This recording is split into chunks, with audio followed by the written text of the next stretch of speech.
Hello my friends and welcome back to the channel. Today we are going to talk about pandoc. Pandoc is this super cool thing that lets us convert between file types. Now if you've ever been in a situation like me where I wrote up this beautiful article in LaTeX and unfortunately the journal I wanted to submit it to doesn't accept LaTeX. It only accepts Word documents. And if you've tried to move things from LaTeX into Word documents, it's really annoying. And I know someone out there is probably thinking, hey, why don't you just use a VLM? Well, guess what? I tried that. It sucked. It missed entire paragraphs. Then I learned about pandoc. It looks scary, but it's super easy. Let's take a look at what it does.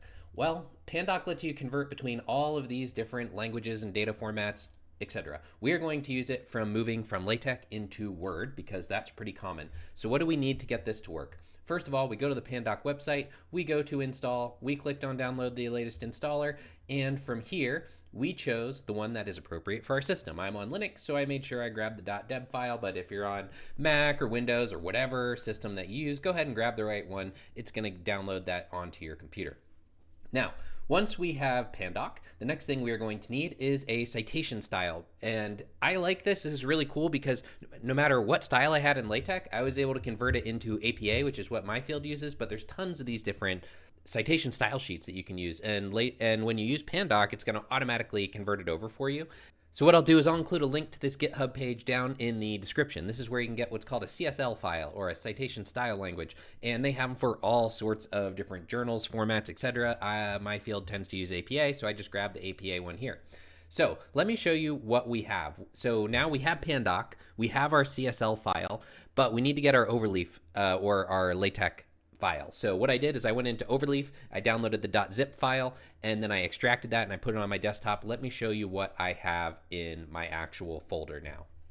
All right, so here we are in my folder, and I just saved it on my desktop. I already went through and I extracted these. I'm assuming you know how to unzip a file. So as you can see, I have my LaTeX file here, I have my bibliography here, and then I have this file called pandoc. This is just what I use to write down my actual code.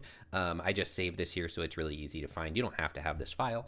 And then I have my CSL file. So really the three critical files that you need are the CSL, the LaTeX file, and the bibliography file. So now let me show you what the actual pandoc code is. Okay, so here we are. We have this first command is pandoc. That's telling the computer we want to use pandoc. Then I'm going to say this is my file, and this is just the exact name of that LaTeX file that I have, and it is sensitive to capitalization, so make sure you get that right. Then I move down to the next line. I use the dash and I say my bibliography. I tell it what my bibliography file is. Remember, it is sensitive to capitalization. I move to my next line. I want to tell it my citation format style, so I say I'm using the apa.csl. Then on my next line, I say, yeah, you need to actually generate those citations. And then the last line is saying, oh, for output, we're going to output, and this is what I'm going to call my new file, docx. So I am just going to copy this. Then I'm going to jump back to my actual folder here. So I'm going to jump back to my folder here, and what I'm going to do is, and I'm not sure if this works on every operating system. I'm on Linux. I think Windows and Mac work the same way, but I'm not 100% sure. But on Linux at least, and I'm pretty sure on Windows, I'm just going to right click, and then I'm going to click Open in Terminal.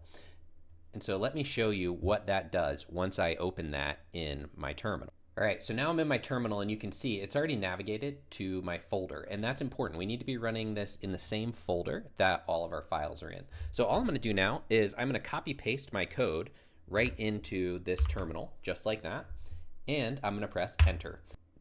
Okay, so you can see I have a typo, right? Because my file is called archive, and I accidentally put archive and with that R on the end, it's obviously not going to work. So let's go back and fix that. So if you're having trouble with copy pasting in here, what I have to do is I have to do Control Shift paste instead of just Control paste. So I use Control Shift V, and that ends up putting it in correctly. Okay, so now I have the same exact file name, and this one should work. Boom, done. Let me show you what I have now. So when I switch back to my folder, you can now see that I have this brand new docx file that was not there before. Let's check it out and see what it looks like. Okay, and here we are. You can see I have this beautifully formatted file that follows the proper headings and everything as it was showing up in LaTeX.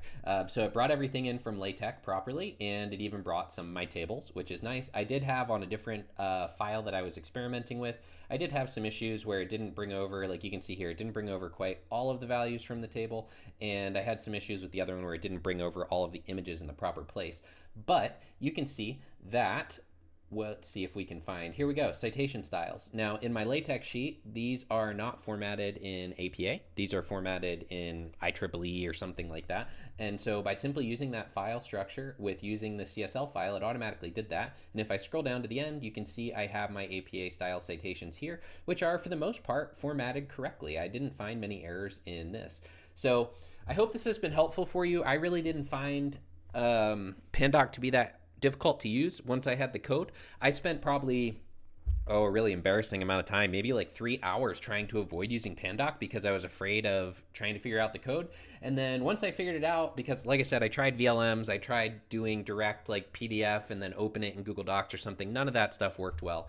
And so pandoc just worked right off the bat. All I had to do was learn the one little script that I had to run, and I saved it, so now I have it in the future, and it creates this nice file for me. It takes about a second, literally 1 second, to generate this beautifully oriented file from the LaTeX file. So this saved me a bunch of time. I hope it saves you guys a bunch of time. Please like and subscribe if this was helpful for you, and I will see you guys in the next video.